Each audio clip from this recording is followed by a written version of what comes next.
Hello, I am Val Pancakes, and joining me tonight on the stack, we have Magnum Pro owner and pro wrestler, Mr. Jaysin Strife. He is a 7-hour Ironman, a doting doggy daddy, and you've probably seen him on the WWE more times than you think. Please welcome Jaysin Strife. Hey, thanks for having me, Val. Thanks for being here. So glad I get to interview you. Hmm. I've known you for quite some time, but there's still a lot about your wrestling history that I don't really know. Oh, my wrestling history is pretty interesting. I know, that's why I was like, you'll be great. Yep. So, just to start off, set the stage for everybody else, what was a young Jaysin Strife like? Uh, I was a I was a problem child. Not like in the sense of I got like in trouble as far as like with the law or arrested or things like that. But I was a preacher's kid, and for anybody that knows anything, preacher's kids are always the worst. Luckily, I had an older brother before me that got in all the trouble before I did, so I got away with a lot because I learned how to get away with it from him. So, uh, I mean, I as a kid, I'm the same as I was, or as the same as I am now. I just got dialed back. So like, if you see me in the ring, I'm having a lot of fun. I was always having fun as a kid. I was a class clown. Always wanted to be the center of attention. So obviously I'd become a professional wrestler, right? What So else would you do? what else would you do? I didn't want to be a wrestler though, so that's where it gets interesting. But yeah, I was class clown, center of attention. I was always doing. I got older. I started doing crazier stuff. My friends and I in high school were really into cars and jackass. So that was a terrible combination. I used to get in trouble for running up the bleachers and backflipping off of them. Um, I distinctly remember a time when my friends put me in a trash can and shoved me off the top of the bleachers. We did, oh God, my senior class project was on medieval entertainment. And yeah, well, obviously we don't have anything like medievally back in like 2003. So my friend and I put my Taekwondo sparring gloves on the end of broomsticks and got in shopping carts and had trash can lids. And we made our friends push us into each other full steam and we jousted and we recorded it. And that was my senior class project. So yeah, we did a lot of really dumb stuff. So that's how I was as a kid. I surprisingly broke a lot less bones than I should have, and backyard wrestling included. So, So, what was your first exposure to wrestling? I was really young. I want to say it was. I want to say it was like 88, 89, or 90. So I was like either 3 or 5 or some shit like that. And it was a WWF house show, and I think my first one I ever went to was in Lincoln at the Pershing Center. My mom's got a photo album full of pictures, and there's one of me and my brother in there. But I think the first one was in Lincoln, and then we would go to like the Civic Auditorium when it was still around. God rest its soul. And yeah, I mean that was really my first experience, and then I obviously learned it was on TV and got to watch it then. So, I'm hearing that your mom is directly responsible for what you become. No, not at all. She would be the biggest reason that I wouldn't be a wrestler. Um, in reality, probably my brother. I mean, if we have to put it on anybody, it's probably my brother. I mean, my dad took us, but probably my brother just come home and kick my ass all over the house. So it would have to be part of it, I guess. It would have to be part of it. So I know you said you backyarded. Did you have any formal training? Yeah. And I was actually trained as a professional wrestler, yes, per se, I guess. so how did you decide where to train and what was training like and taking your first bump?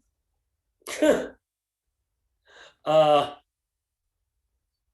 so when I was 16, myself and my best friend at the time found out that there was a wrestling school in Omaha. It was OWA, it was Omaha Wrestling Association. It was Maury Schwanger's wrestling school, and they had a Young Lions class. It was for people that were under 18, and their parents would sign a waiver and all the typical stuff. My mom refused to let me do it. My best friend's parents wouldn't let him do it either. But I would continually try to go over there and like peek in and oh yeah, I'm here to check it out. Blah blah blah blah blah. And it never worked, so I just had to deal with that. And then came time. I was 18, and I told myself, I was like, I'm going to do this. I'm going to try this and give it a shot because it was just like me and my friends in high school. We do backyard wrestling. Probably 90% of professional wrestlers nowadays, if they tell you they didn't backyard wrestle, they're probably lying. But when I turned 18, I was working full time at a Foot Locker. I was the assistant manager, and I remember absolutely hating our district manager at the time. And like, I came into work one day and I had got written up for the night before. We were at a memorial show for Chip Douglas, who was a really talented guy from our area that passed away down at Harley Race School. And so we went to the memorial show for that. And we had been to a couple other shows that were OWA shows. This one had been rebranded like NRW or something. Shit changed more times than most guys change their underwear. It was ridiculous. So we went to that. And we're sitting there, and I'm just like, man, this is cool, blah, blah, blah, blah, blah, blah. Okay, I'm 18 now. And so we ran into one of the guys and like, hey, we have a show tomorrow. It's just like this little fair show, and it's in a town called Arion, Iowa. It was there couldn't have been more than 125 people in this town. It was literally tucked between two sets of train tracks. And it was like their yearly summer festival. It was in August. It was like Buffalo Days or something. So we're like, all right, well, I was like, I got to work tomorrow. So like, I'm not going to be able to go. I went into work that morning, and my manager was like, oh, I got these write-ups for you. You're in trouble for this. Right. You're in trouble for that. And I signed the first one because, I had one of my employees that was leaving to go to the Air Force. And so, like, if anybody's ever been in a Foot Locker back in the day, or I don't even know if they still do now because I haven't been to a mall and I couldn't tell you how fucking long. They always have the TVs with all the shit going all the time. And back when I worked there, it was like the same music videos over and over and all that. Well, it was just running on a DVD loop. So I was like, hey, fuck it. We're going to watch Top Gun today. So, of course, the day that I'm letting my employees watch Top Gun, the district manager shows up. Oh, well, you can't be doing that. And I was like, it's his last day. Like, well, we get paid to run those videos. Well, I'm sick of fucking listening to them. I worked here for 13 months with the same shit every 3 months. Like, I was mad. She was all butthurt because I was talking back because I didn't care about her. And it was just annoying. So I got written up for that. I was like, yeah, that's fine. Like, no big deal. I'll sign it. But then they're handing me this paper and they're like, hey, you sent this customer down to the. I was in a mall with a Foot Locker here at one end of the hall, and then 3 stores down there was another Foot Locker. Yeah, don't ask me why. Mall of the Bluffs was crazy. That's how we do it. And the guy came back. He's like, I don't like this hat. I don't want this hat. I want to return it. I was like, you can check out my hat, see if you want to pick out something else. It's fine. And he's like, this is a really long, like, we're leading up to this. It's going to be very anticlimactic, so I apologize. But this guy doesn't find a hat, so I send him to the other store. Well, instead of coming back to my store to return it, he just returns it there. So they missed their goal of the day by like $27 because it's one of those ugly ass flat brimmed $40 starter new era hats or bullshit that people were wearing then. And so they wrote me up for that. Like I grabbed that piece of paper, I was like, I ain't fucking signing this. This is dumb. Like, figure this shit out. Like, I'm not doing that. And there's like, well, you have to sign it, blah, blah, blah. I'm like, I'm not signing it. So if you tell me one more time I have to sign it, I'm gonna go in the bathroom and wipe my ass with it when I change. I sat on the desk and I went in the bathroom and changed. And I come out and this motherfucker's like, I'm gonna have to let you go. Like scared shitless. Like I'm gonna beat the shit out of him. I'm gonna have to let you go. And I was like, fine, fuck this place, fuck you. And I left. And luckily it was at like 10 a.m. So I called my buddies like, hey, let's go to this fucking wrestling show. It's at 2 o'clock or something. We got in the car, hauled ass out there, and helped him set up the ring. And that's where I met Hype Gotti. And I had already known Jane Drago because he's the one that told me about the show. And we helped him set up, we helped him tear down. And at the end of the day, Hype was like, hey, come out to the school on Tuesday. He's like, I'll train you myself. I'll train you personally. I was like, all right, fuck it. So I went out there and paid whatever it was. I think it was like $75 a month or something like that. And went out there on Tuesday. I think it ended up being like the first week of September or something. And I officially started wrestling training. I told you, very anticlimactic. There was a long ass build to that. Chris Manning's popping for Hype Gotti, I'm sure, right now. Well, who doesn't pop for Hype Gotti? Fucking nobody anymore. You weren't kidding. I know. They're popping something because of Hype Gotti. Oh, what? Looks like shit. So, I go there. I win the internet. So you said that you didn't originally want to get into wrestling, but it sounds like you really did. So and you've been doing it for a minute now. Yeah. So the original plan was out of high school I was going to go to stunt school. I wanted to be a stuntman. I mean, pro wrestler, stuntman, kind of the same thing, right? Except that one of the jobs you make a lot of money and get to live somewhere cool. The other job, you just live in this shithole that is the Midwest and barely make enough to get by. But yeah, I wanted to be a stuntman. And so when I graduated school, I went to literally fill out the application. I was going to go to, it was like up in the Seattle area. And I had been looking at all these schools of LA, there's some in Louisiana, New York, and this one in Washington was like the most reputable. So when I went to fill out the application, apparently I didn't do enough research because at the time I found out you had to be 20. And I was like, well, fuck me. Like, I don't want to wait 2 years. Like, I want to do this now. I want to go drive cars, get lit on fire, and fall off tall things. Somebody out there's probably like, why didn't you just become a deathmatch wrestler? That's not my bag. So I couldn't do it. So I was like, well, whatever. I'll just bide my time. I'll save up money or whatever and figure it out. Because it was like 6 weeks. It was a long time. Like I had to be out in like the Seattle area for a long time. So, save up more money, hotel, all that stuff. And then obviously all of this came about and I was like, well, it can't hurt to do this for a little while. And so, yeah, I started wrestling. I thought wrestling was going to be a jumping off point for me to go be a fucking movie star. Didn't work. It sucked me in the goddamn black hole that it is. You love it. Love, hate, You wouldn't have been doing it for this long if you didn't love it. I know. It's a little. So speaking of, how long have you been wrestling? It will be the start of my 17th year come the end of June.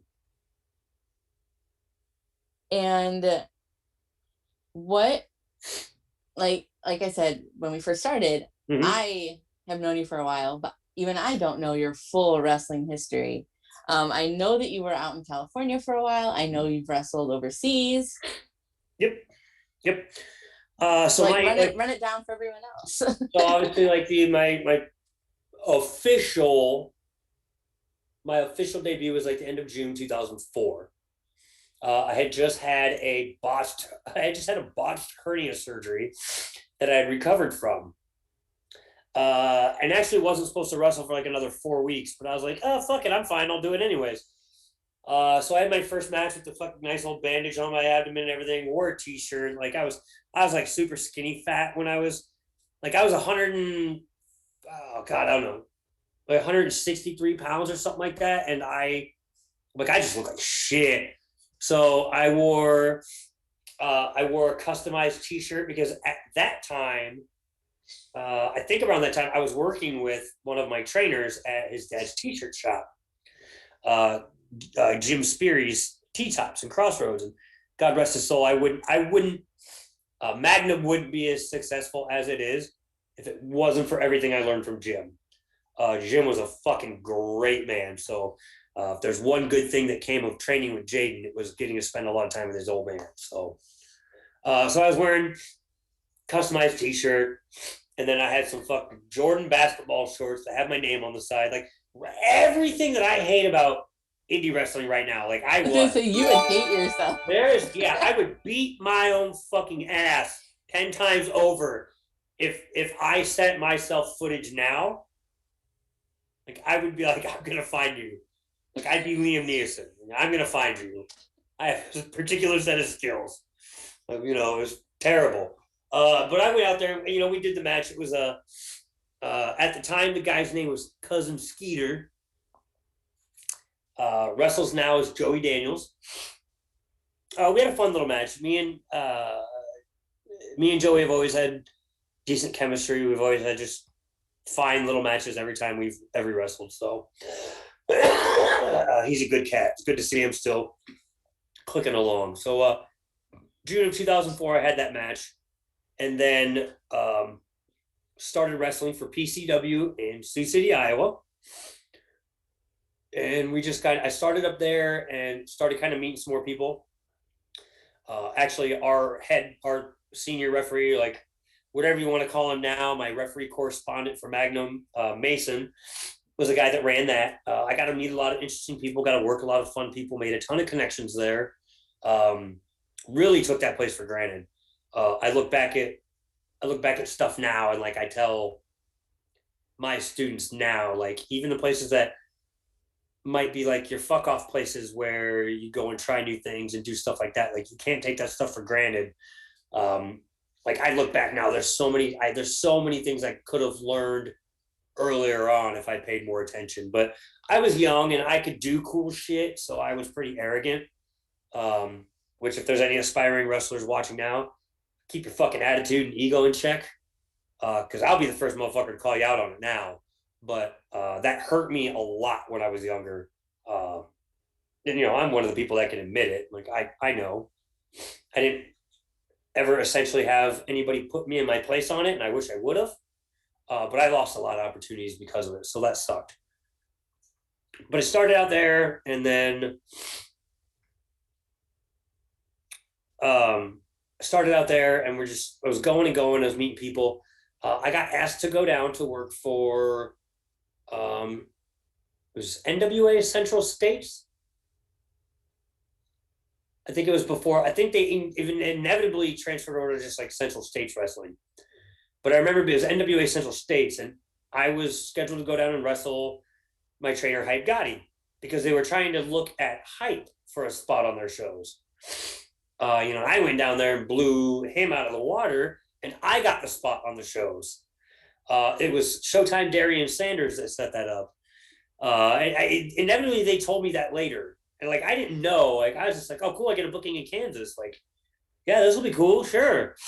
I'm out of Iowa. That's awesome. And so like, I started going down there, and that's kind of where I got my first big break. I got to wrestle Sanjay Dutt down there, which led to the Midwest X Division title match with Matt Sydal, where I won the belt. And that ended up being like 05, early 06. I don't remember. So, I mean, like I was, you know, not even 2 years in and had a regionally recognized affiliated national championship. So it was like, oh shit. And then from there, I started to get out more and more. It was like at the time when I got that, like that's kind of when I had a mini blow up. I started that got eyes on me in Des Moines when 3X Wrestling started up. That inevitably got me out into the Chicago area when I was working for. I got to work for Ed Schumann, which was a fucking blessing. Anybody in wrestling that knew Ed Schumann obviously can't say enough nice things about that guy. And everybody that didn't get a chance to wrestle for Ed Schumann is a goddamn shame because he was again that guy was a trip. But out there, I got to meet a lot of people. People that are on TV now. Carl Anderson. I wrestled Alex Shelley out there. I wrestled Black Machismo. Jay Lethal out there. I had one of the matches that I still consider one of my favorites of all times was a singles match with Jason Dukes. I had that match out there, and still I can go back and watch that now, and I love it. I obviously pick apart my little things, but like the match itself is super solid. And just all that kind of kept leading out. I got opportunities. At the time, Smart Mark Video was huge, and IWA Mid-South was like the place to be. So we're creeping into like 2007-ish area, and I got to start working for the Ritters at NWA No Limits and combine that with Ian Rotten running there. I got in with Ian, so that got me to IWA Mid-South. I had made connections with Eric Cannon and then had started making my way into Minnesota, working for a lot of different places. AWA Rush. A lot of people don't remember Cowboy Gator McGraw, but he ran the AWA Rush up in the Mankato area. And those are some of the best times I've ever had in my life and in professional wrestling was because of him up there. I basically lived in Minnesota for like 3 weekends out of the month, and I stayed at a sorority house. I was in fucking heaven. If I could go back to any time, it would be right back there. So, and then there's, I did all that. I started doing more I started doing first wrestling up there for Canon. And then my schedule started getting taken up more and more by IWA Mid-South. And by then we had started building like some big angles. I main evented the night one of the TPI with Dingo in a dog collar match, probably one of my favorite matches I've ever had. Me and Dingo would just beat the shit out of each other. So if anybody has access to that back catalog, those are matches people need to check out. It was TPI 2008 because that is the match that got me to Southern California. And so it was right there. I started working in SoCal for about the next 2.5 years, about every month. It was out there. I was a part of a 6-man tag or 2 6-man tags that got nominated for SoCal Match of the Year. And it was out there working with the guys out there, Gary Yap and Anthony Maris. Talking a lot with Anthony Maris is what eventually led me to coming back here and opening Magnum in 2011. Now, I was, like I said, going through the old back catalog of whatever Magnum stuff is on YouTube, and ran across a tag match. Team Man Pretty? Yeah. Which variation of that, though? There's like 9 of them. It was you and Peter Avalon. Yeah, me and Peter Avalon. Was it Tyler Bateman and Funny Bone that we wrestled? Yes, it was. Yeah, I love and Tyler. I was like, oh, I didn't know that this was here. Yeah. But I thoroughly enjoyed it. Yeah, I love Peter. Peter and I wrestled a couple times for NWA Mach 1, which the late John Ian used to run. I always used to go in. I would always get flown into SoCal, sometimes Thursdays or early Fridays, because Mach 1 ran every Friday in Anaheim. And so I would just message Johnny and be like, hey, man, I'm going to be coming in. Can you make a spot for me? And John would, he was always super gracious about doing that. He even gave me like a lot of really good matches. I worked a lot of guys that are, well, guys now that are obviously featured on TV. Peter Avalon's in AEW. And then worked a lot of guys that ended up working for Dave Marquez at Championship Wrestling from Hollywood pretty regularly. And then, I wrestled Joey Ryan there once. Funny story about that. You want a funny story about that? Yeah, let's go. Yeah, I mean, we have to, like, because it doesn't really matter now if I tell this story. But so I get there and Johnny Ian's like, hey, you work with Joey. I'm like, ah, fuck, cool, all right. Little segue to that. I worked Joey. I actually defended the PWP Heavyweight Championship in Southern California against Joey Ryan on a West Coast Wrestling Company event. I hadn't talked to Joey much before that, like hardly ever. So I was like actually super nervous. And somehow that got back to Gary Yap. And fucking Joey tweeted it out. And like the moment I saw that, like all of my, like, oh, cool, I'm wrestling this guy that I've watched for so long and blah, blah, blah, blah. Like all that just went, phew. And I'm like, I want to punch this motherfucker in the face. Like I just got really hot about it. We ended up going out. We went out. We had a really good match. We had a banger. It might be on my YouTube somewhere. He ended up splitting my eye open with a diving forearm. But we had a really good match. So fast forward back to Mach 1, and Johnny Ian's like, you work with Joey tonight. I'm like, yeah, cool. So I go back and we're bullshitting. And he's like, he's like, I don't feel good. I don't feel like doing anything. Blah blah blah blah blah. And I'm like, fuck it, man. Let's just have a match. Let's do nothing but false finishes. Like, I don't give a shit. It's like, you don't give a shit. So let's just fucking just go. Let's bang a bunch of shit out in like 3.5 minutes. And that's exactly what we did. Like, our match is like boom, boom, boom, boom, boom, boom, boom. And he hits me with the spear. He picks me up and goes for the power bomb. Gets me all the way up. A fart right in his mouth.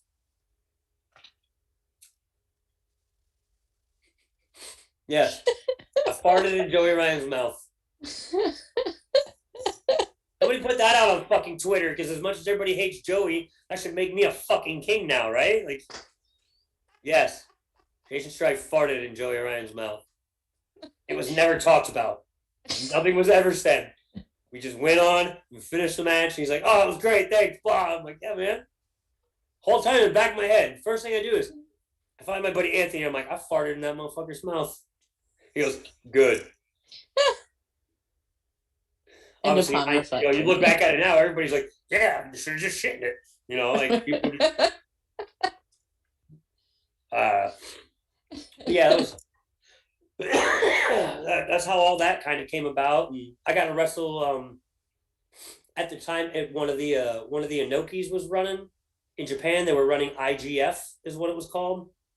And at the time, one of their guys was over here, and he was holding he ended up holding one of the NWA belts out there, I think. But I got to wrestle him. His name was Sushi Sawada. He's like a world judo champion. That match was a lot of fun. It was different. It was one of my first experiences getting to wrestle foreign talent out in Southern California. Because at the same time, once the Magnum train started rolling, we started doing what we would call offer matches. We would call these offer matches, where we would just find a promotion out in SoCal that would let us have a Magnum Pro match. Our matches stole the show so many times that companies stopped letting us do them on their shows. I mean, it's fine by me. That just goes to show you how good they were.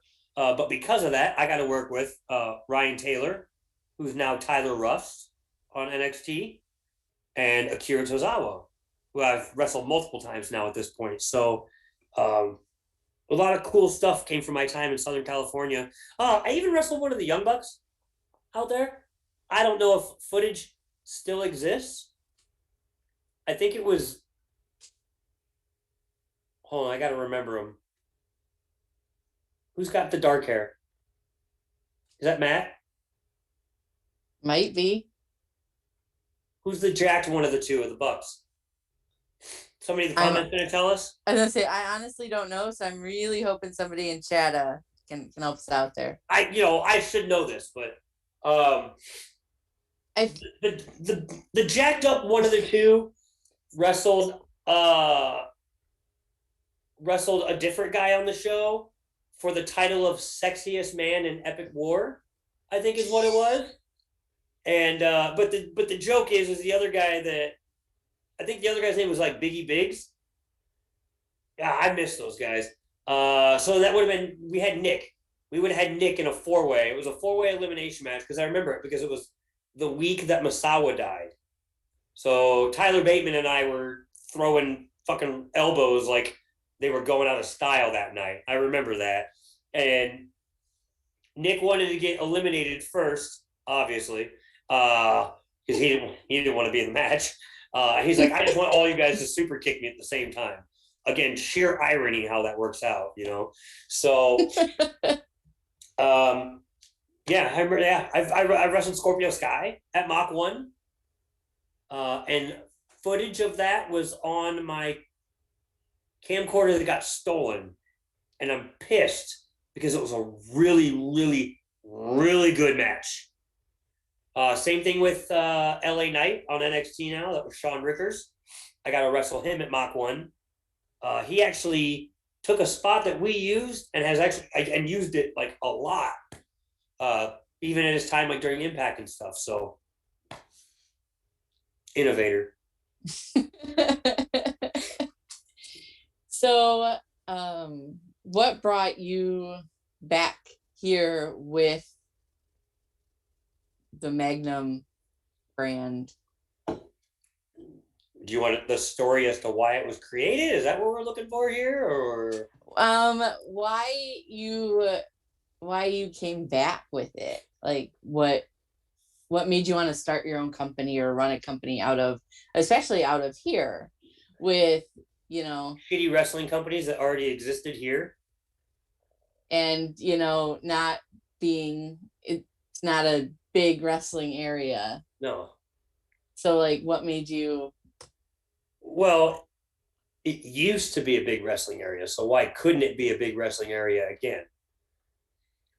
My answer to that is because people weren't doing it right. And so that's what I was setting out to do. I got tired of people not listening and just sticking to the same old shit that wasn't working. So, like when I decided, hey, I'm going to make a real go of this, I was just like, you know what? Like, I found a venue. I made sure there was booze. And then I had my ring built to fit in that venue. That's how I did it. Because when you look like, especially in our area, like the Omaha area, when you look at what really draws, like MMA was drawing huge. Like the MMA fights here were drawing 1,500 to 3,500 regularly. It's just because people would spend a ton of money on alcohol to watch other people beat the shit out of each other. Okay.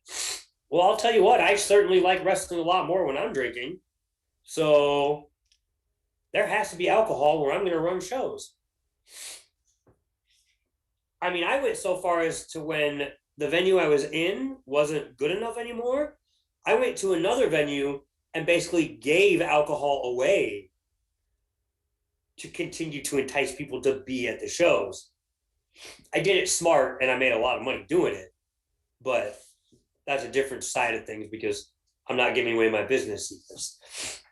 So, yeah, I mean, the whole deal was literally just, I got sick of how wrestling was being run here. It was the same old shit. It was boring. Nobody was trying new things, different ideas. It was just spotlighting the same people all the time. Like, So I started Magnum because I was out there. I had a name going for me, but like other people, like you can't survive off one or two people. It doesn't work that way. So I was like, I'm gonna build and make new people. There's 5 or 10, maybe even 15 people that have worked for me that started out in Magnum Pro that were brought in and given a chance that went on and still do work at other companies in our area because I gave them that initial chance. So it's always how it was. Like, God, I'd have shows maybe halfway booked, and then I'd just be like, "Oh, you showed up, you showed up, you showed up, you showed up. Hey, everybody, jump in a match, have a match. Here you go wrestle." Like that's how I did it. It worked. It worked for a long time. I don't do that now, but actually, I still kind of do. You know that. You've Like, seen me on show days. I was like, come on. Yeah, you do. Yeah, I do it not as much as I used to, but I still do. And I appreciate those scramble matches. Oh, I hate them. I just hate them because nobody listens. But it's a scramble match. Like they are what they're supposed to be. Oh well, don't get me started on that. You sound like a disappointed dad. Yeah, well, I look back at it. I'm pretty upset with myself sometimes. Oh. So, what would you say has been your greatest achievement in wrestling? It can be just like keeping the company going, or if you had like a specific title or match or opponent or anything like that. I've done a lot of noteworthy stuff. I've wrestled a lot of guys that have gone on to get signed for television, things like that. But I mean, when it comes to like professional wrestling, like my legacy is gonna be Magnum Pro. Keeping that going for 10 years has been God. I didn't expect to keep it going more than 2 or 3 years, and to go 10 years and then open a wrestling school during a pandemic, like awesome, stupid maybe, but I don't know. That's probably gonna be my that's gonna be my wrestling legacy. It's what I'm gonna be most proud of. I've done a lot with this little thing here, but I'm not done yet. Like I'm tired of it being this little thing in Omaha. Like we need to be like this big fucking thing in the country, and there's no reason we shouldn't be because I watch a lot of independent wrestling and quality wise, there isn't many that are up to snuff. Production wise, there's no more than a handful on the indies that have anything near the production that we do. So, people out there, if you're not a local person here that is knowing us and watching us, like, get off your fucking ass and go find us on IWTV because I promise you, our shit's gold. Use promo code Magnum for 5 free days. Yeah, sign up. Yeah, we don't get those big kickback numbers like Game Changer and shit like that. I'm just happy people watch our stuff. So, I mentioned in the intro that you've been on WWE a handful of times. Yeah. If you could run down, so if people have the network, they can go and find you. So we are. I love gimmicks that require like a lot of extra people because that means if the WWE was coming to town, they needed a lot of people. Hence Adam Rose. Thank God for the fucking conga line. I was in the conga line, I don't know, 6 times on TV, some shit like that. I was the crazy Super Saiyan chicken that got shoved. Like that was cool. That was fun. Shortly after that, when he got released, we brought him in to Magnum, and he remembered all that. Like that's what like, the cool connections you make in wrestling. I was also a security guard with Merrick Brave on SmackDown. I believe we were supposed to keep Randy Orton out of the building. I think is what was our job. We failed, obviously. Spoiler alert. I was I was the soldier that went after Rusev during his feud with the Big Show in Kansas City, Missouri. I got death threats after that when people found out I wasn't actually a soldier. But I also got many nice messages from people on my fan page thanking me for my service. If there's ever a time for Pat Powers to chime in stolen valor, this would be it. Um, but that was really cool. Uh, and then and then obviously I was on 205 Live when I got to wrestle Akira Tozawa again. I believe that was actually like a July 4th episode of 2018, 2017. I don't know. It was one of those two. I know it was in July and it was early July. It was either third or fourth. I can't remember if it was 18 or 17 or 18. But yeah, it was really cool. Like those were awesome experiences.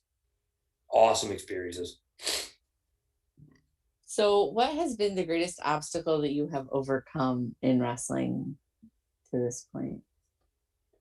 To this point, Yeah. I mean, most recently it's probably got to be my autoimmune disorder diagnosis, and then follow that up a year later, and I've got cancer, and then keep continually following that up, and they still keep telling me I might have more cancer. They can't decide if I have cancer.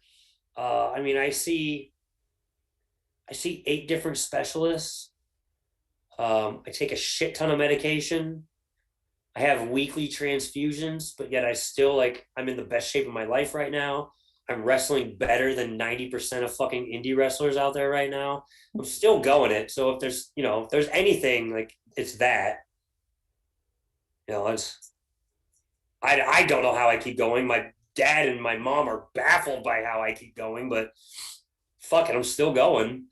So I mean, it sucks. Like it takes a lot for me to just even get out of bed every day. It takes even more to get me to go to the gym.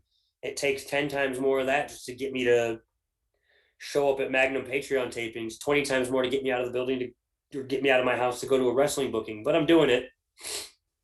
But you don't see me on Twitter pandering to every fucking person that'll listen to try to get myself over because there's something wrong with me. Like, this is it. This is my fucking life. People out there don't need to know about it, but I'm telling them about it because you asked about it.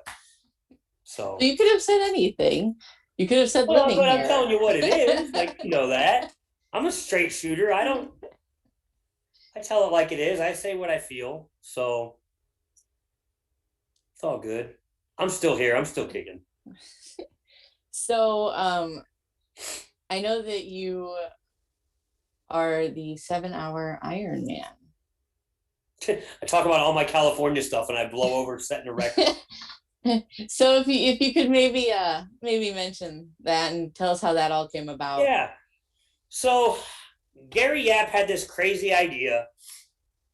I don't know if that dude was just like stoned out of his mind or what, but he's like, hey, the longest singles wrestling match is like 6 hours and 34 minutes. And it was like Edge Strangler Lewis and George Hackenschmidt. I don't remember who the other person was.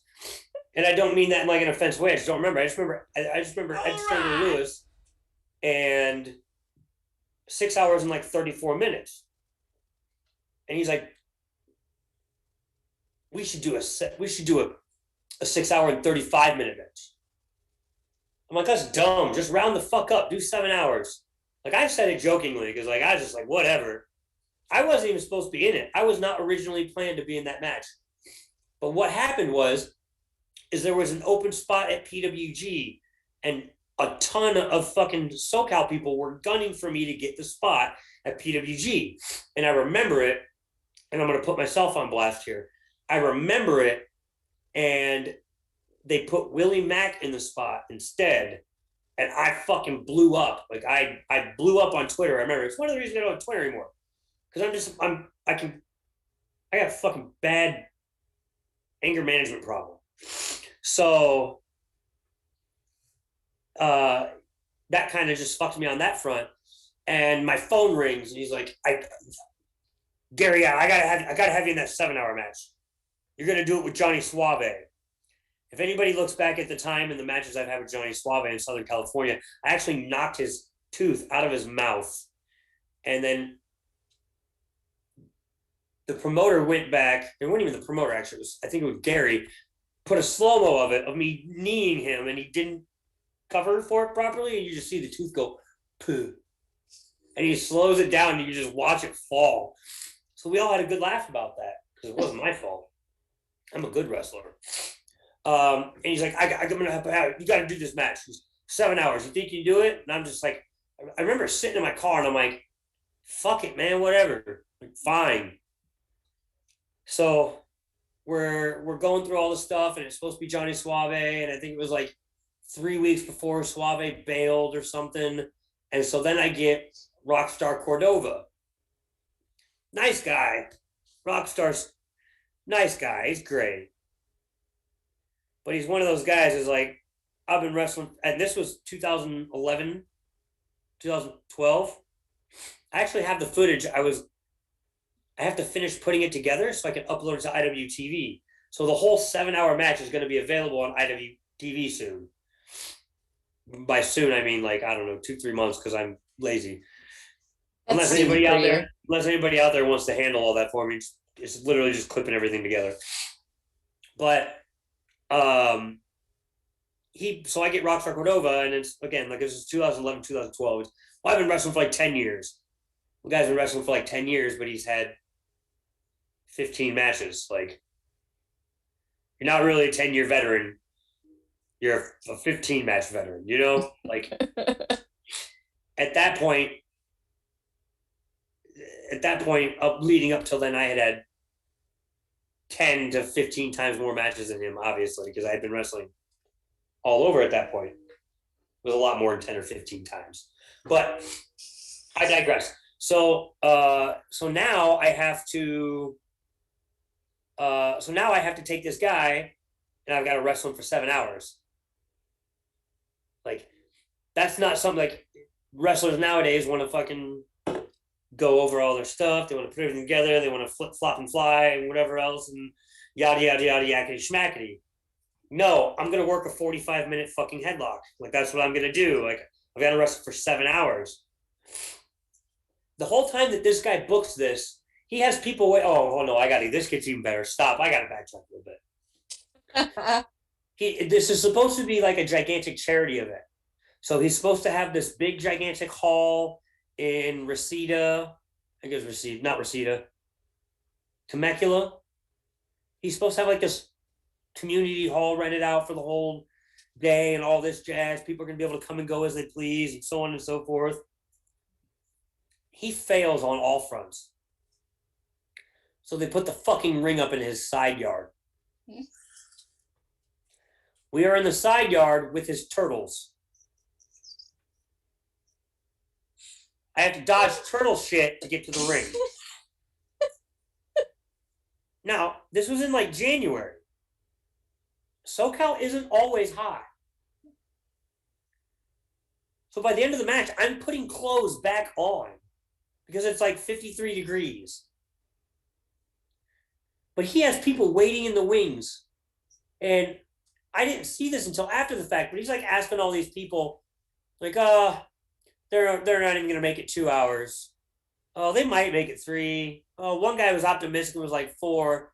And there was one guy that's like, they're gonna fucking do it. Like, all right, fuck it. But he had people waiting inside that if at any point that we failed, there was gonna be a run-in to set up something else later. The moment I found out about that, I was like, absolutely fucking not. I'm going all 7 hours. I'm gonna set this world fucking record. Well, guess who didn't have Guinness there?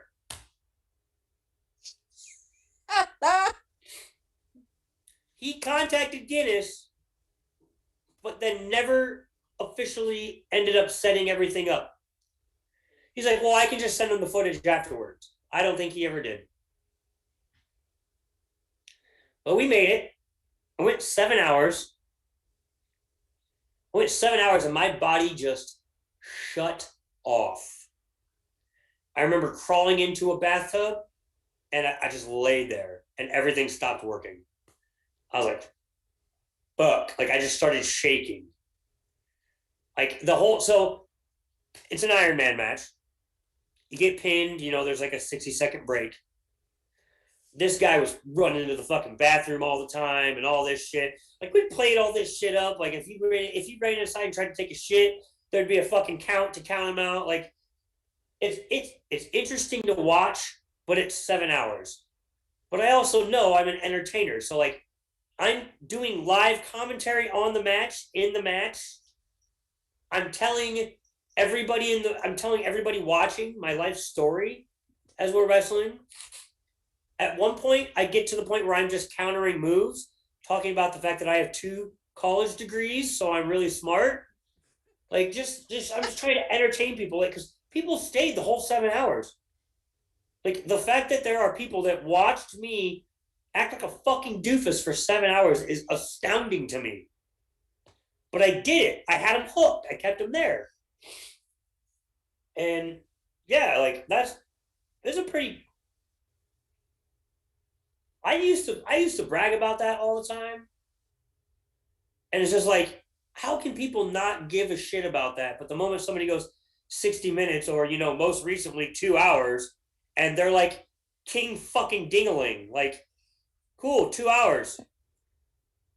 I guarantee you right now, if you give me 4 weeks to get ready, I'll go another fucking 7 hours. I'll make your fucking 2 hours look like shit. And I'm a 35-year-old man that's basically fucking dead, still out there going.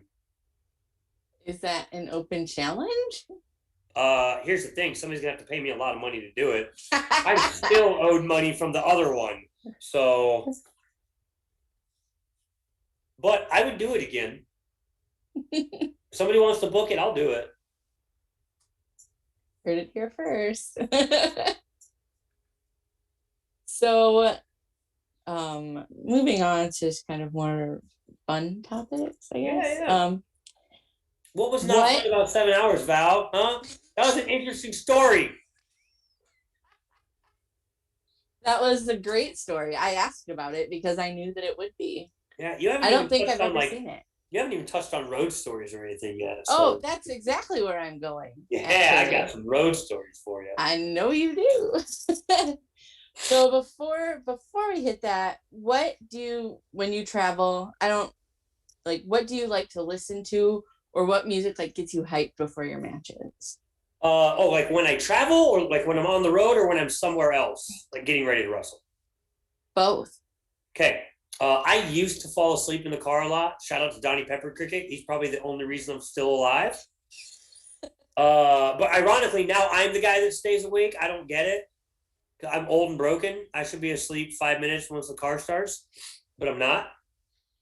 I don't listen to music on car rides. I try and converse. A lot of times, though, I'm booking Magnum shows or I'm playing video games.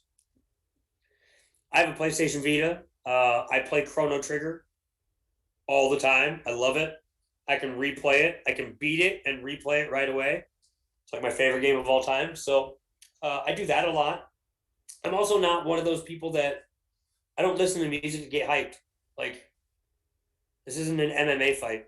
Like, I didn't even listen to, I didn't even have headphones on and was like bouncing around and shit before my MMA fight. Like, I hung out with TJ Benson and was like, yeah, man, like, fuck, cool. And then TJ taught me how to do this really cool choke, and then I won my fight with it. So I'm in the moment most of the time. So, and I'm usually babysitting somebody in the ring, so I kind of have to just make sure they're competent so I don't die, because I'm a walking time bomb. So I'm pretty focused on wrestling when I go anywhere, unless it's Magnum, because then I have to babysit everybody. So what are your go-to road snacks? Muddy Buddies. Yep, Muddy Buddies. I love Muddy Buddies. What is your favorite city to wrestle in? Ooh. Ooh. That's tough. No, it's not. Actually, that's a lie. So, I mean, city, does that correspond with venue, or are we talking city because of fans? Either or. I've wrestled in the ECW arena, and that was just surreal. Like, that was fucking awesome. It was a huge mark out moment for me. But hands down, like when it comes to atmosphere, First Ave in Minneapolis, hands down, nothing beats that. That is electric. Like you cannot help but come out of the curtain up there at WrestlePalooza in First Ave, and there's 900 plus people going fucking bananas. Like you can feel it. Like that is, like that's when guys like talk about like all the rush. Like you can't the adrenaline rush. You can't you miss that. Like that's what they talk about. Like I love coming out in front of the Magnum fans, but like half the time those people are like, "Ooh, let me sit on my hands," or the other time they're like, "Bring us AJ Styles again," because they can't appreciate the talent that I have here and am grooming for them now. Take note, Omaha fans, quit being a bunch of assholes. Buy your tickets in advance. We can start selling out ahead of time. That's how you get more names. Idiots. Um, I just saw in the chat the ball monkeys are asking what is a muddy buddy. It was puppy chow. Chex Mix, chocolate, peanut butter, powdered sugar. Oh, I love that shit. Somebody answered them. The way to Jaysin Strife's heart is Muddy Buddy. Yeah, but don't give me too much. I have to keep my abs. So, what has been like your favorite opponent? Hands down, overall, somebody I could wrestle 7 days a week and not have a bad match with ever is Jeremy Wyatt. Cue Chris Manning saying best wrestler in the Midwest. I'm not gonna argue with him on that because even I'm the person that said people are like, oh my god, Jaysin, you're the best. No, like fucking Jeremy Wyatt's the best. When Jeremy Wyatt retires, if I'm still alive and wrestling, then I can be the best. But right now, that's Jeremy Wyatt. So I can wrestle him 7 days a week and love it. It's always interesting. It's always exciting. It's never the same. So, what has been your favorite tag partner? That's a tough one.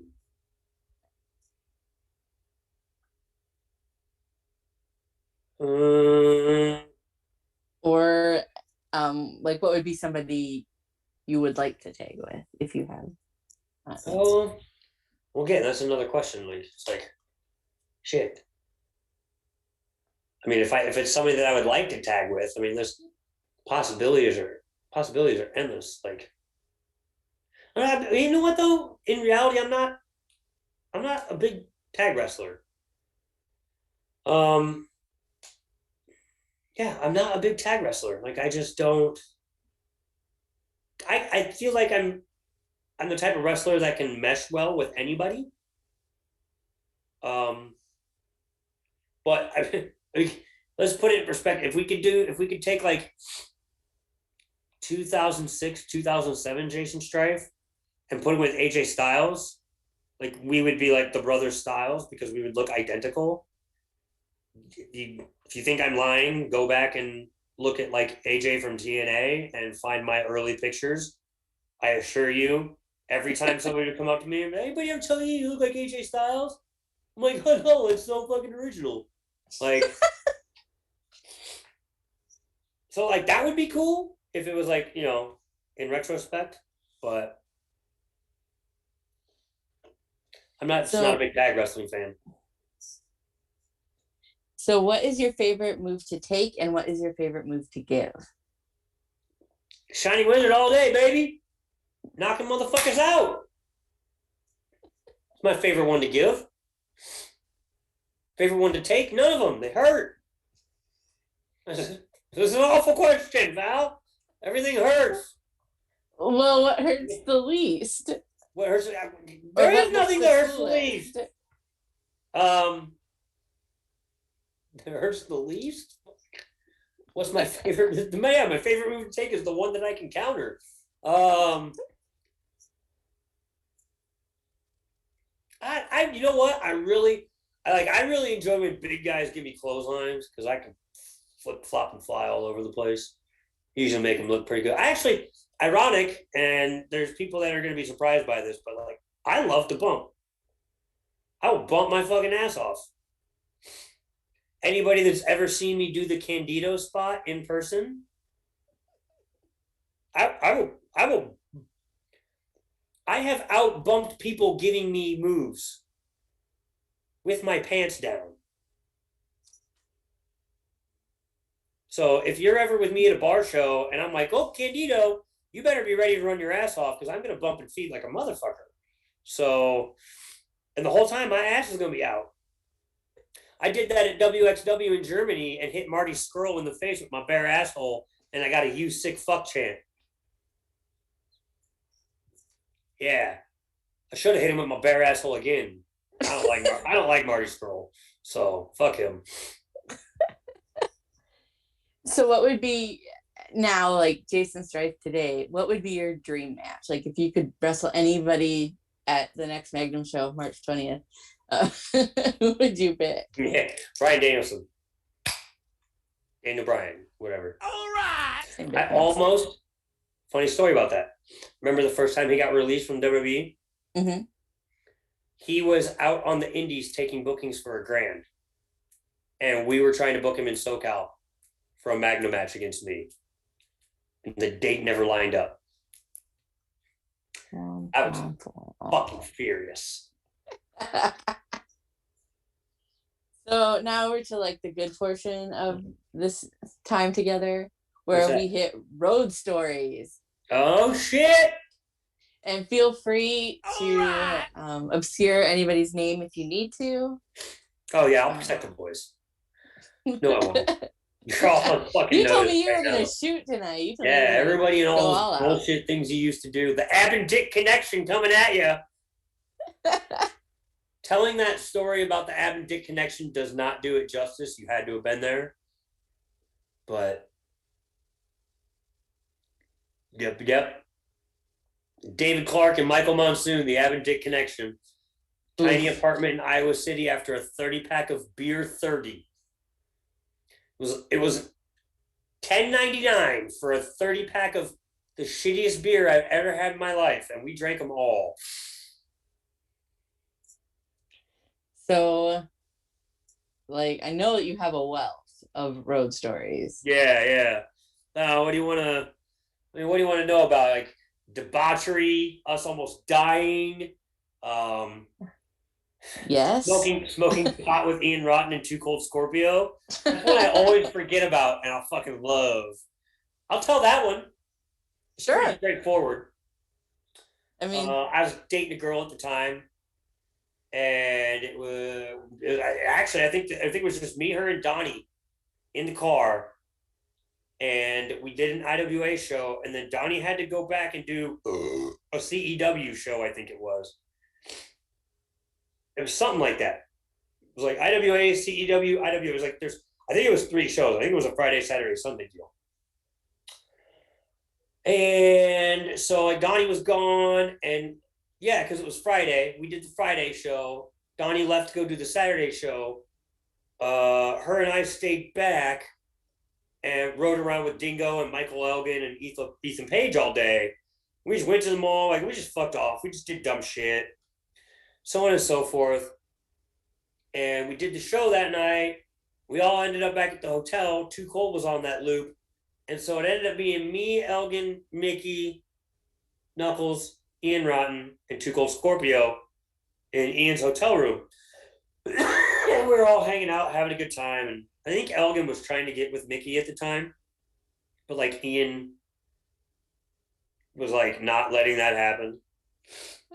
And like, I guess I found out at this point in time at that night that my girlfriend was bisexual. So like there's me and Mickey and Ian and Too Cold are getting all fucked up. Remember, Too Cold's rolling European spliffs. And I'm like, I don't know what the fuck that is, but it's Too Cold Scorpio. I'm going to smoke it.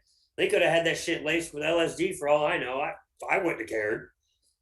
So we're passing it around, and then, like, I don't know, all of a sudden Mickey gets all touchy and feely with my girlfriend, and they leave and go to the bathroom. And I'm like,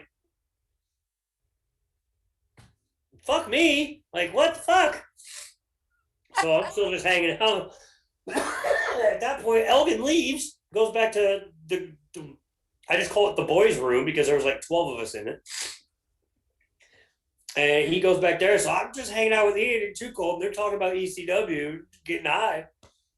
And those two come back out of the bathroom, grinning from ear to ear. And I'm like, the fuck happened in there? And that whole night, we broke into Mike Logan's van and had sex all over his seats, and then went back up to the hotel room and slept for like 20 minutes, and then Donnie showed up. It was really kind of anticlimactic to the story. It's just funny, is it? I had sex in Mike Logan's van. Fuck it. That is funny. You take your contracts. Show up with another van, and I'm gonna have sex in it.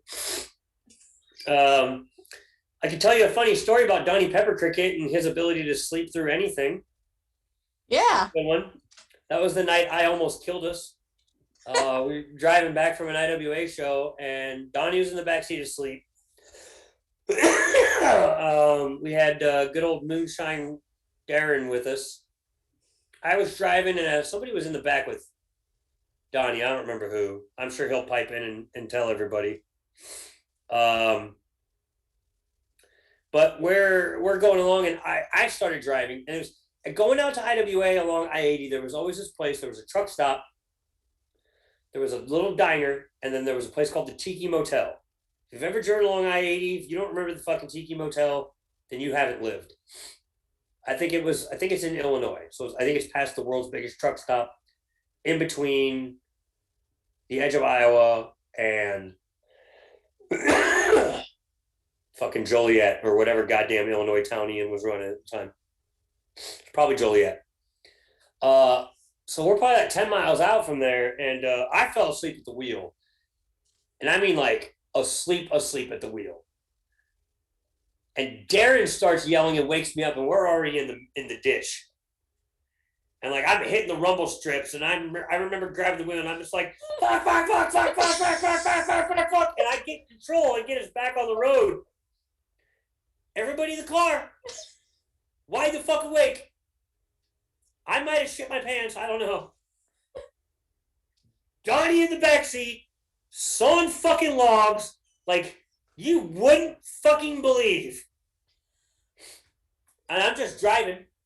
I've got a death grip on the steering wheel, and I'm like, fuck this, we're pulling over. Get off at the Tiki Inn Motel. We park, get out of the car. Guys, let's go to the diner, get some food or something. Donnie, wake up. I'm shoving him. Wake up, Donnie. Donnie doesn't fucking move.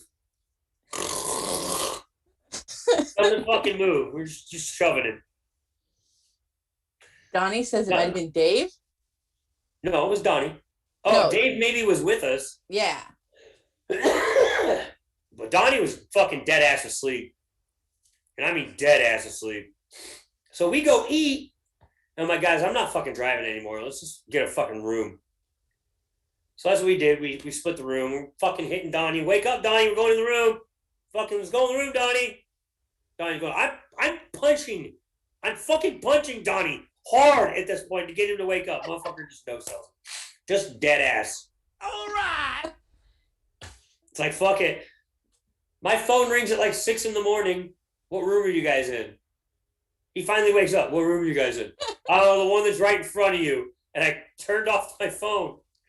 Well, we had parked in front of 2 rooms. He didn't know which fucking room it was. So it was a 50-50 gamble on whichever door he knocked on. He was either going to get us or he was going to get shot by a trucker. Obviously, Donnie's still with us, so he picked right. I remember getting up and opening the door and then laying back down and going to bed. So like, that was it. Like, we almost fucking died.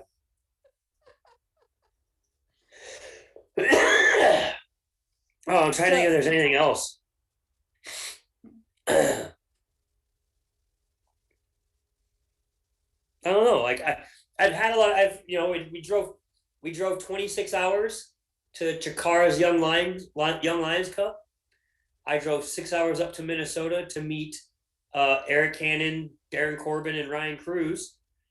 And then we drove out to Philadelphia, where I wrestled for Chikara. Uh, I remember being out at some bar, and Ryan Cruz smacked me in the face with a gigantic slice of pizza. That's always a funny memory to me. Or Eric Cannon telling me to walk up to Jigsaw, and when you get his attention, to be like, "Oh, that's why you wear a mask." I guess I look back at that now, and that's like really fucked up. Like, but I was like, okay, fuck it. If that's what you want me to do, I'll fucking go do it. But he got a big kick out of it. He's like, "Oh, you're a fucking Cannon's boy." Like, oh, they told me to say that. I don't mean it. No, there's lots of man. Wrestling's cool. Wrestling's afforded me a lot of opportunities. I've gotten to do a lot of fun shit, and I would say that I've done all these. I've made all these great memories. I've also had like 9 concussions, so I don't fucking remember them anymore. So there's like I did. I got to be on a show with the Great Sasuke. So like, that was fucking dope as shit. so what are your hobbies outside of wrestling? Cars and video games. I'm a very basic man. Cars, video games, and my dog. There we go. That's what I was waiting for. We're waiting for Commissioner West. Absolutely. Say hi to everybody, dude. I woke you up. I'm sorry. Oh, now I have to unbook Donnie Pepper Cricket. All right. Sorry, Donnie. Commissioner Weston said you're unbooked. All right. I'll put you back down, okay? All right. Yeah, my dog. Cars and video games. I'm a very basic man. I don't fester and fight a lot. I just work on my cars, play my video games, and go about my business. And hang out with your adorable dog. Yeah, wow. He's a crotchety old man, just like me. I love your dog, even if I think your dog hates me. Don't feel bad. He hates everybody. Like it's who he hates less. That's what it is. Like he hates me. Like he is literally side-eyeing the shit out of me right now because I picked him up because he was snoring. I'm sorry, Bubba. You got to go outside anyways. We'll take that when we're done. Well, I'm getting close to wrapping up, so we should be good for Westin. Yeah, long. Fuck. Gigantic windbag. No, it's fine. I told you could go as long as you wanted. So certainly are able to do that. Go ahead. So I was looking at the chat. Yeah, no, I am too. As I'm interested in this booking cat.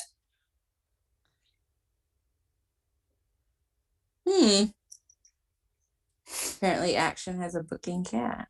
Yeah, Action. I'm intrigued. Cats are okay, but dogs are way better. I mean, I have a cat, so No, but I know the yellow dog. So he's a very good boy. yeah. So what upcoming shows do you have other than Magnum? Yeah. Rugged Pro, April 24th. And then on April 18th,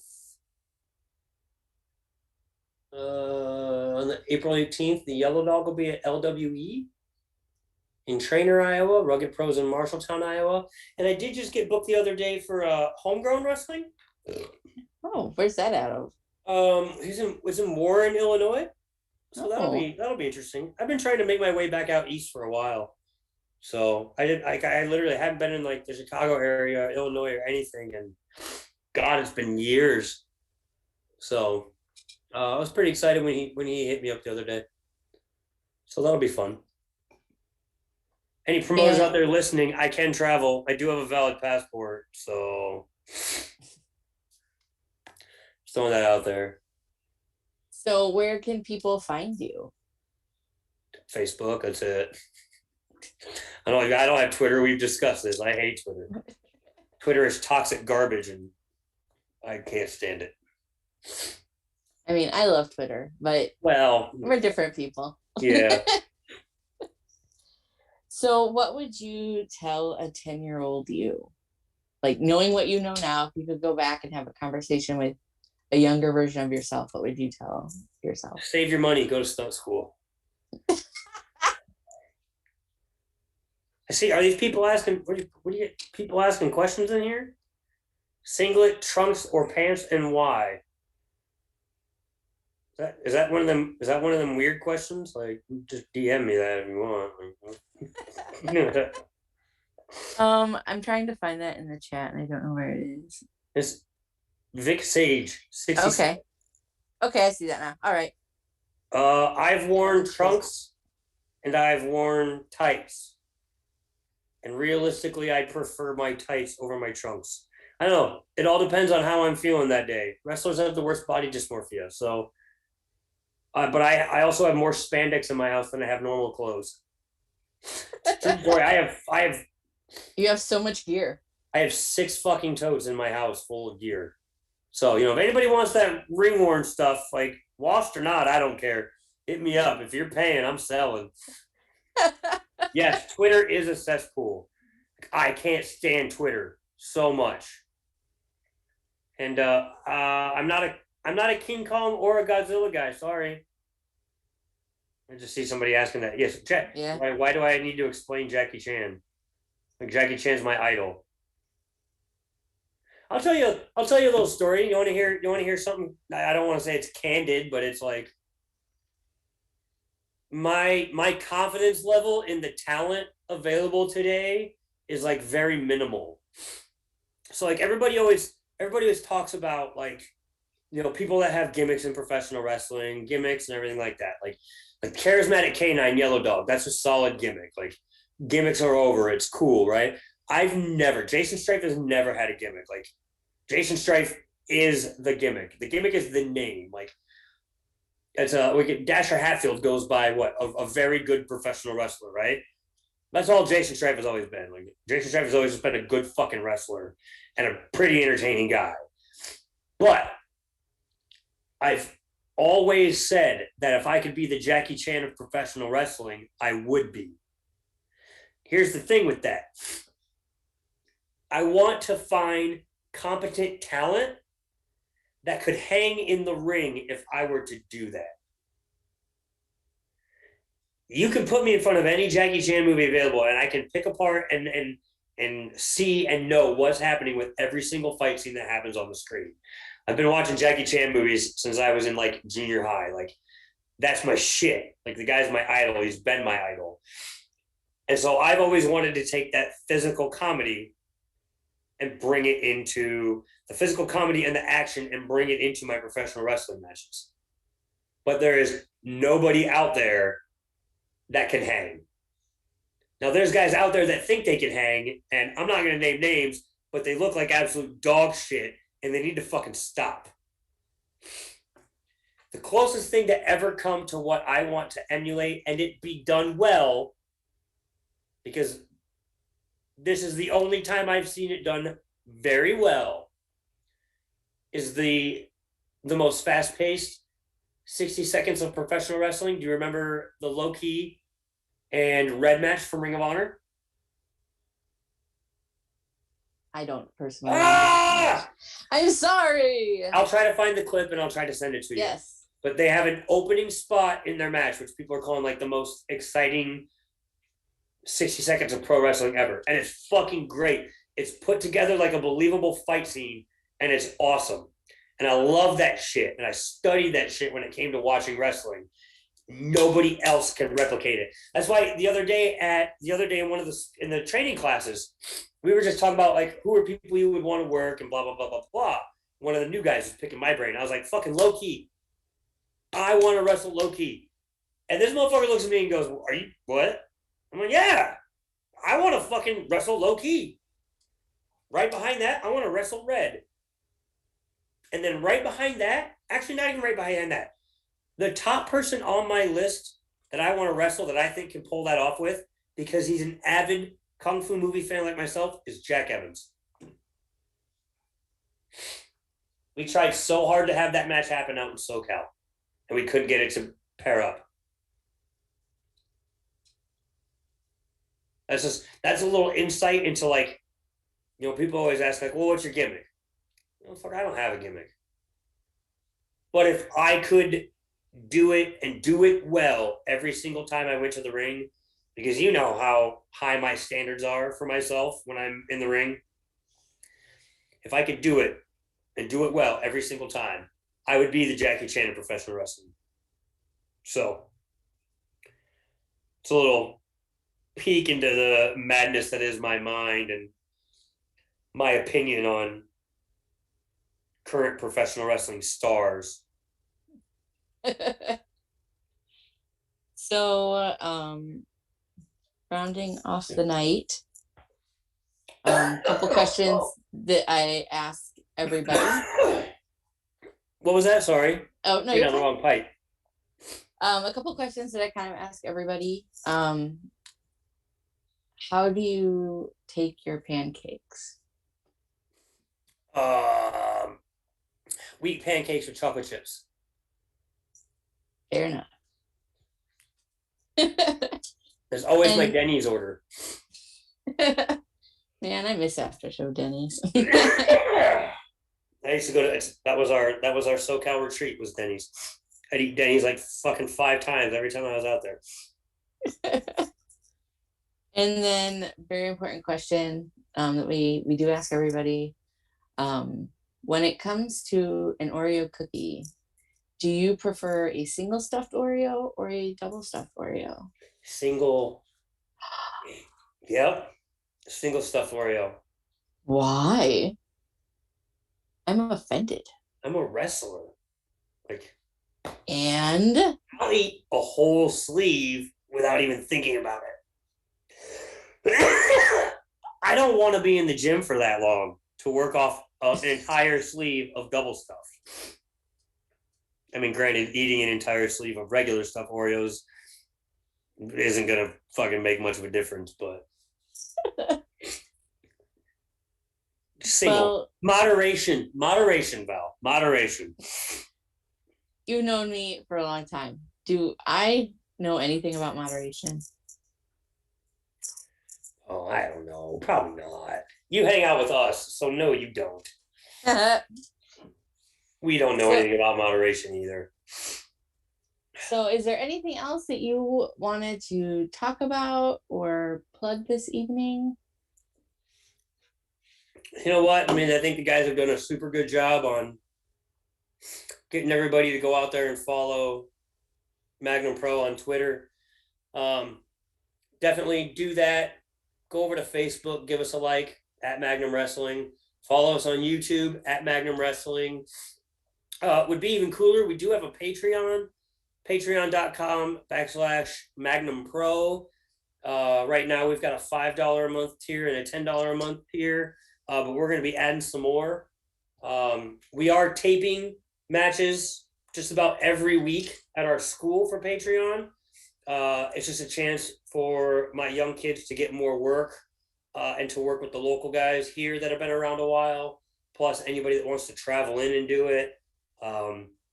It's kind of nice because I've gone back and I've watched a few of them where you can see, you can really already see the kids coming into their own. So it's kind of cool to be able to go back and, see them kind of grow up from their time hopping out of wrestling school. So, anybody that supports us there, we absolutely greatly appreciate it. I don't have social media. You can find me on Facebook if you search for Jaysin Strife. If you want to do me a favor, just tell your local promoter you want Jaysin Strife to come to town, so you can come talk to me about Jackie Chan movies at the gimmick table. Because I'll talk about Jackie Chan movies with you all night. So outside of that, I mean, yeah, follow Magnum Pro on anything that you can. Watch us on IWTV. If you're not an IWTV subscriber, use Magnum for 5 free days. I'm just trying to get more eyes on the company, get more eyes on the area.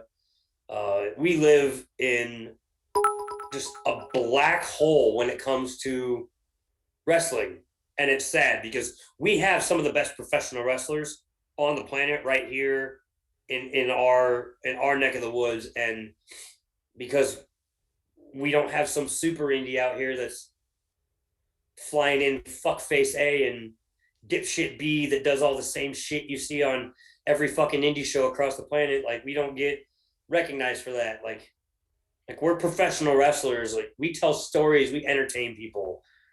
So we're not some spot monkeys. Shit drives me nuts. So, and I'm not even talking about that in the sense of me, support me. Like, I'm talking about everybody that works hard out here. And I've got a lot of guys that work really hard. We've got an awesome production crew in Free Captive Productions that they're putting out content that if we had all the means to do it, it would rival WWE production. But, you know, that kind of money isn't here on the independent level. We don't have a TV backing. So, you know, check us out. I love it when you interact, especially if you're on the Patreon, interact. I get all those messages. I typically reply to the messages, comments, all of it. Our YouTube, go check our YouTube out. We give you guys free matches all the time. I'm sure some people watching are Game Changer fans. So we could just release JJ Garrett against Jay Fowler from last month. My match with Nick Aldis for the NWA World Heavyweight title is out there for free from January. I mean, we're putting stuff out there. I'm pretty sure you can dig back through. You can probably find me versus AJ Styles, me versus Matt Sydal. If you go subscribe to my YouTube at Jaysin Strife, I've got matches with Seth Rollins on there. I don't know, however many other guys I've wrestled that have gotten signed. They're probably on there too. So I've probably got 200 or so matches on my YouTube. I just stopped updating it. Just stopped giving a fuck. So throwing all my eggs into one basket in the Magnum Pro constituents. So I don't know. Is there any questions in the? Yeah. Any follow-up questions in the chatteroo here? I like answering questions. Oh, If you're a backer on the Patreon, I appreciate that. Oh, they hit him with the link too. My guys, they know what's up. Hey, who's this? You should ban this guy that said Oreos suck. Guy or gal. Okay, just ban that person. They should go away. I don't know who that is. Oh, apparently the guys are mad that I don't like double stuff. We're kind of a double stuff team here. I mean, it's cool. I mean, they're not bad. I'll eat whatever's there. Just saying. I saw something in here and trying to dig. Favorite Jackie Chan movie? Oh, that's a good one.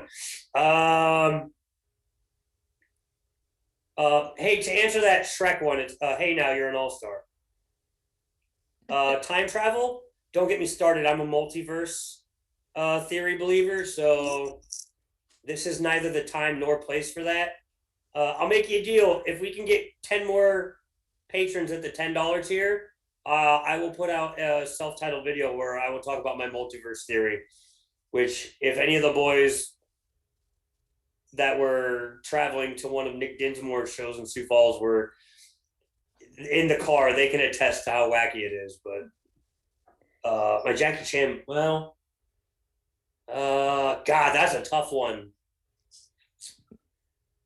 Oh, okay. Overall, I'd have to say that my favorite one is probably Who Am I? It's a super underrated one. A super underrated one that I don't think a lot of people know about.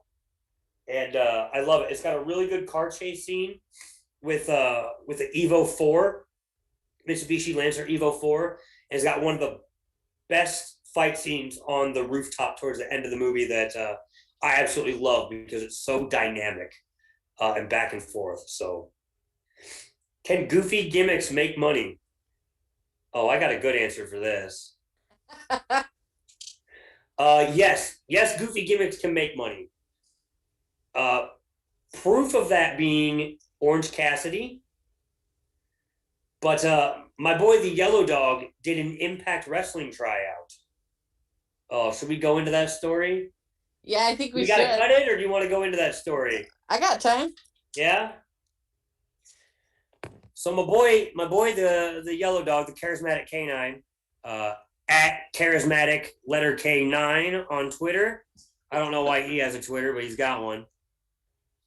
In August of 2019,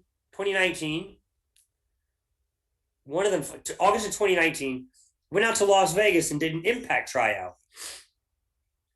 Motherfucker absolutely slayed it. Like nobody there could compete. Like not at all. Like it was like the moment like he just even put his gear on, you could just see people talking and pointing and being like, oh, smiling and laughing, like, cause it's a fucking dope ass get up.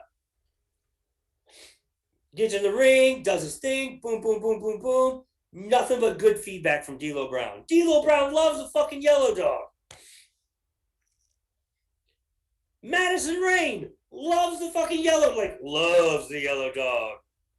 And so they're like, okay, hey, you'll be at the taping tomorrow. We're gonna put you in the ring. You're gonna wrestle Bob Evans and Tim Hughes. Probably a lot of people know Tough Guy Inc. or whatever they're going by. And they pair him with this big jacked fucking dude from Belgium, whose his flight literally got in like halfway through the tryout happening and got there right at the end. So they like threw him in and let him have a match. And so D'Lo was like, hey, we're going to pair you up with the big Belgium dude because like he flew from fucking Belgium. We might as well give him something. Kind of one of those, hey, you showed up. Here's a booking. Right? So call back. Yeah. So we have the tag match. I mean, the Yellow Dog has the tag match. You're blowing it. Well, you haven't figured it out yet. I'm the Yellow Dog. I still fucking hate Twitter, so I'm not on there much, but I do interact. So we have the fucking match, right? And the match is just the fucking shit because I'm doing whatever. Like I'm watching what's going on. I'm hanging out with Paul London at Gorilla. Like talking with Paul London at Gorilla was like talking to myself when it comes to watching wrestling. So like I was completely distracted because I was having a heyday because like we would be sitting there like just imagine I'm sitting here like this watching a monitor. Paul's standing right next to me, just like this, watching the monitor. And I'm watching the monitor and I'm just like, now why the fuck would they do that? Now they just have to get up and they're going to pick him back up just to do this and put him back down and blah, blah, blah. And I just see Paul look over. Yeah, like that doesn't make any sense. And then, so we're sitting there and then, like 10 seconds go by and he goes, well, why would you just go up to the top rope just to end up coming back down to go back to get the other guy to go up top with you? And I'm like, and I'm sitting here and I literally just go, yeah, why didn't he just put him up there to begin with? Why did they have to do all this extra shit? And Paul's like, I don't know. Who's training these guys? And so like, that's our conversation for like a fucking hour. Like that's just, we did that for like an hour. I felt like I was talking about me. And so we get back and we do the whole deal out there and it's they do it on the dark or not the dark or whatever it was. They're like, oh yeah, we can put this on our Impact Plus, whatever, blah blah blah. Like, so many people are going to see it on Twitch. They didn't put it up. I don't blame them. I wouldn't have put it up. We've had Patreon matches better than that. So So we gonna do that. But now, in my defense, it definitely wasn't my fault. And I'm not putting the blame on anybody, but some people fucked up their own spots. Let's just put it that way. So at the end of the day, like everything's going, whatever, blah, blah, blah. It's fine. Like, we're done, we're tore down, all this. D'Lo's like, think you might be willing to relocate to Windsor for 6 weeks? I'm like, fuck it, I got nothing else going on in my life. Yeah, sure. So it's going back and forth for like, God, weeks, trying to figure this out. I'm trying to get hotels booked. If I'm gonna fly, if I'm gonna drive my car out there, whatever. And like, it's supposed to be training 3 days a week, filming stuff on off days for like a Tough Enough style show up in Windsor, Ontario, Canada. So I can't get any real details on what's going on. And so finally, we're like the week before. And I'm like, you know what? Like, I don't have any real details on what's going on. I don't even know like where the school's at, where I need to be, when I need to be there. Like, I've got a really cool story to tell. Like, I literally am coming off having 5 millimeters of my tongue removed and my entire left side of my neck cut open and all of my lymph nodes pulled out. Like, if I'm legit having to compete with athletes right out of the gate, then this is fucking stupid for me to come up and do. I was like, I have a hell of a story. I've been wrestling for 15 years.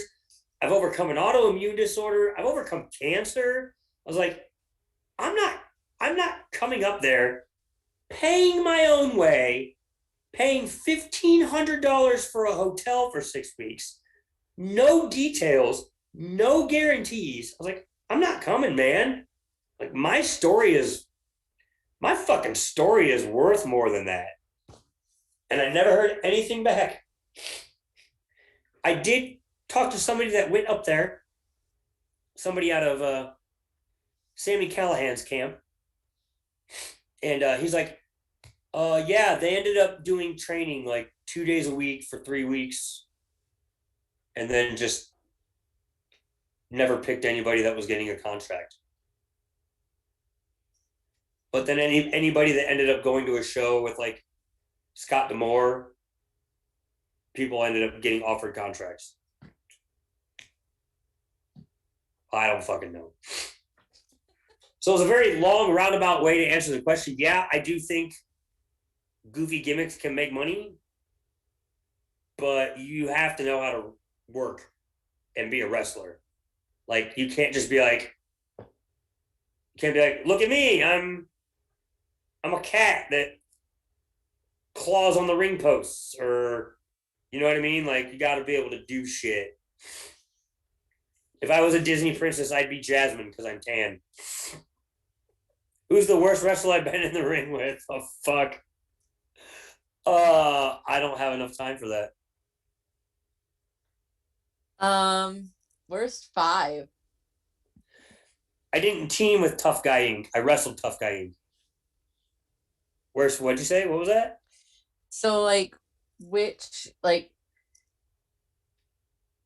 when they ask who's the worst you've been in the ring with, like, you said you couldn't answer it? Okay, so, or you don't want to? No, it's not that. It's just like, there's so many. Some real shit buckets.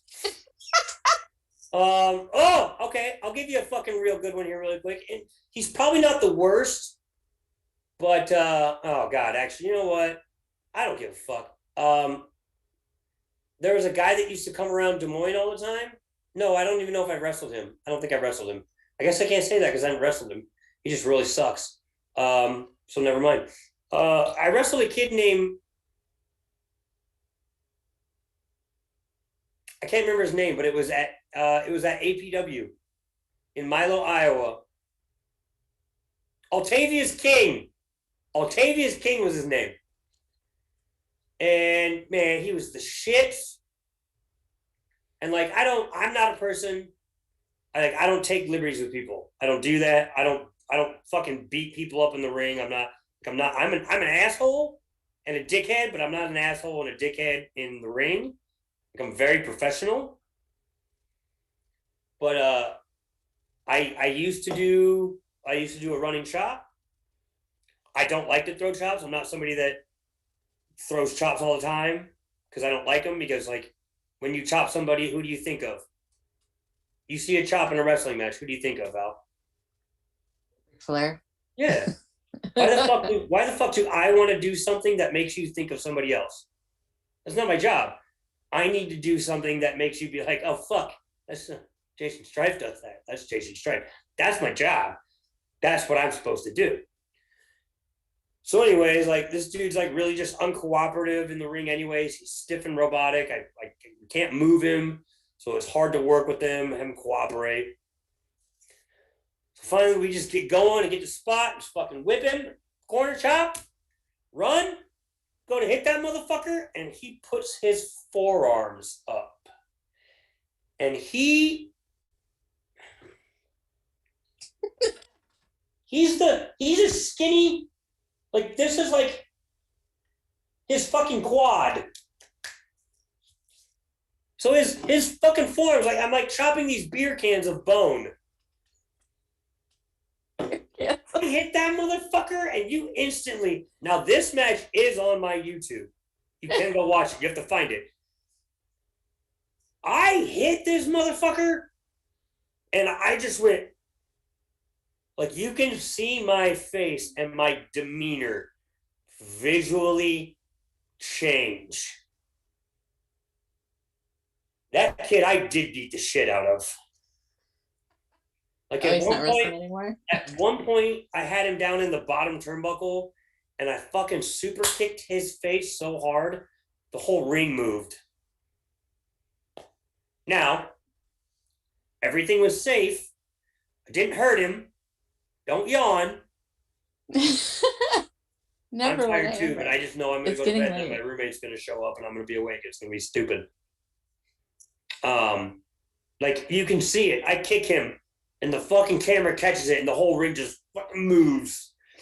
And we finish the match. Boom, big finish, bang, cover, kick out. Or not kick out, cover. 1, 2, 3. He might as well fucking kick out because he just got up and walked around like I didn't just kick his fucking face off and drop him on his goddamn head. God, that kid sucked. Oh, let's see. And he's not even the worst. Oh, trying to see if there's anybody else asking any questions.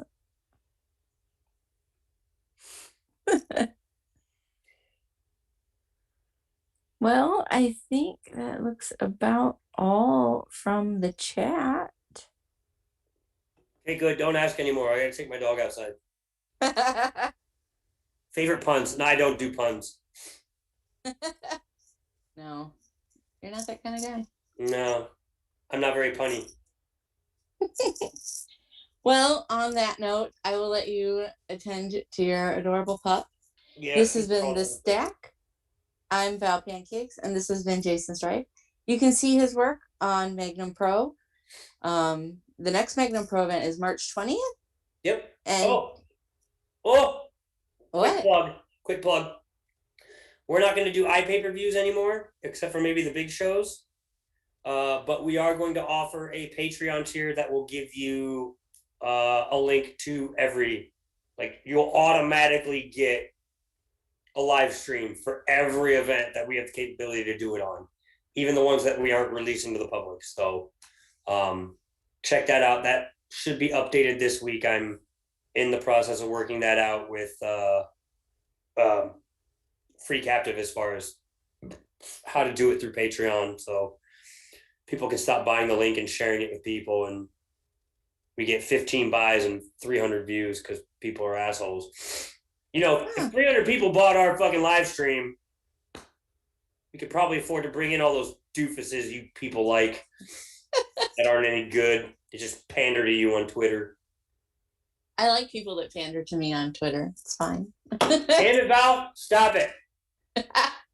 They're not good wrestlers. I like talk to people. I don't pander, though. But I'm a good wrestler, so it's like, whatever. And then will that be up on IWTV after? Yeah. Everything will go up to IWTV. I'm kind of a dick, and like I don't upload it right away. I always wait until like the week before the next show, but that's probably pointless. I'll probably just start uploading. I don't want to upload them right away. Yeah. I'll keep waiting. Build the suspense. And if you don't have IWTV, you can always use code Magnum for 5 free days. Yeah. Please do, and then stay on. A lot of good shit on there. IWTV is a real treat. I enjoy it quite thoroughly. Great platform. I think it's a fantastic thing for independent wrestling. There's so much independent wrestling that I would have never even seen, thought, heard of that I absolutely love because I watch IWTV. There's a lot of independent wrestling I wish I would have never seen because of IWTV, but they're still good at what they do, so. Well, thank you so much for joining me tonight. It's been an absolute pleasure. Yeah, anytime. I'll come on the internet and talk shit about people. My favorite thing to do. I was just going to say that's your favorite thing to do. That's all I do. I spend all day doing it. I want to get my own goddamn TV and get myself worked up for no reason. Oh, well, I'll learn one of these days. And you can follow Magnum Pro on Twitter at Magnum Wrestling. Twitter at Magnum Wrestling. YouTube at Magnum Wrestling. Instagram at Magnum Wrestling. Patreon is just Magnum Pro. YouTube, Facebook. Twitter. Yeah, Facebook at Magnum Wrestling. Yep. That'll And keep you abreast on everything. Follow the charismatic K9 on Twitter. Yeah, follow Yellow Dog. He's cool as shit. He's really good too. He's the best boy. Character that should make money. Do what? He's the best boy. He's the best boy. Absolutely. Nobody better. Except for Canyon. Pour one out. For the homies. Well, thank you so much for joining me, and thank you everybody for watching. Have a good night. Bye.